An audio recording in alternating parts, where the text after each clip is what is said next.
আসসালামু আলাইকুম।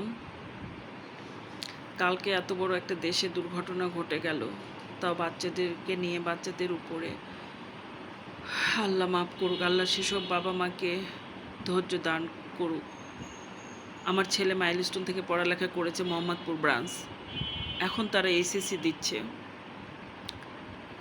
আজকে এইচএসসি পরীক্ষাটা মানে স্থগিত করা হয়েছে। আমি শান্তি পেয়েছি। কালকে রাত পর্যন্ত মানে ঘুমানোর আগে আমি টিচারকে ফোন দিয়েছি। টিচার বলছে মানে পরীক্ষা হবে। আমি তো কি বলবো, জাস্ট অবাক। মানে বাচ্চারা শুধু পরীক্ষা দিতে বসবে, কিন্তু কে কিভাবে পরীক্ষা দিবে এটা আমার সন্দেহ ছিল, যে সবাই ঠিক মতো পরীক্ষা দিতে পারবে না। সবাই পরীক্ষা দিতে পারবে না ঠিক মতো। তো সকালে উঠে দেখলাম যে না, স্থগিত করা হয়েছে। এজন্য এই আমাদের দেশের পরিস্থিতি, একটা ডিসিশন নিতে আমাদের সারাদিন চলে যায়। সকালবেলা মানে উঠে দেখে সব গার্ডিয়ানরা বাচ্চাদের নিশ্চয়ই নিয়ে ঘুমিয়ে গেছে 12টার পরে, আর কেউ নাই। রাত 3টা 2টা 3টার সময় মানে শিক্ষা বোর্ড সিদ্ধান্ত নিচ্ছেন পরীক্ষা বন্ধ। আমরা কি করি ভাই? কোন দেশে বসবাস করি? কোন দেশে বাচ্চা মানুষ করি? কোন দেশে মানে কোথাও আমরা কোনো জায়গাতে সেফ না। স্কুল না, বাসায় না, কোনো জায়গাতে আমরা সেফ না। কিছুদিন পর পর একটা করে উদ্ভট একটা করে ঘটনা ঘটে এই দেশে। মানে কোনো জায়গাতে মানে নাই, নিরাপত্তা নেই। আমাদের সিস্টেমের ভুল, আমাদের সিস্টেম ঠিক নাই।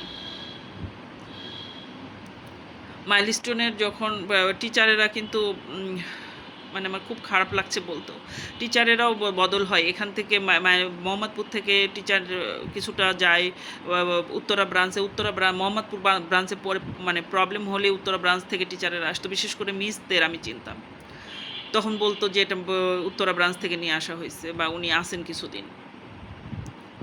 খুবই খারাপ লাগছে, খুবই খারাপ লাগছে। আল্লাহ সেসব বাবা মাকে ধৈর্য দান করুক। এত ভিডিও, এত ছবি আর নিতে পারি না মাঝে, মানে নিজেকেই বলে আল্লাহ আর নিতে পারছি না। বা মাদের এত কান্না, এত হাজারি আচ্ছন্ন নিতে পারতেছি না। ছোট ছোট বাচ্চাদেরকে নিয়ে প্লিজ রাজনীতি করবেন না।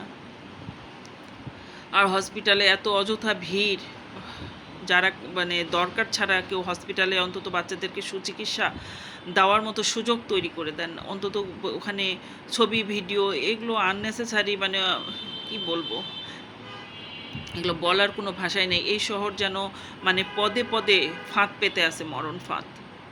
বাচ্চারা বাহিরে গেলে এক ধাপ দিলে আমি তো অল টাইম মানে মাথার মধ্যে একটা খারাপ চিন্তা নিয়ে বসে থাকি, যে বাচ্চা বাইরে গেল, মানে সব সময় দোয়া পড়ি, নিজে বের হই, বাচ্চাদের গায়ে ফু দেই, যে আসলে বাচ্চা যেখানেই যাক, একটা সামনের দোকানে গেলেও আমি দুশ্চিন্তায় থাকি।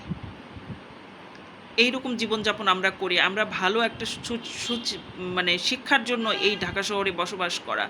প্রত্যেকটা বাবা মা একটা ভালো স্কুলে, একটা কলেজে দিয়ে দেয় শুধু তার একটা ভবিষ্যৎ ভালোর জন্য। আসলে আমি কথা বলতেই পারতেছি না, এত খারাপ লাগতেছে।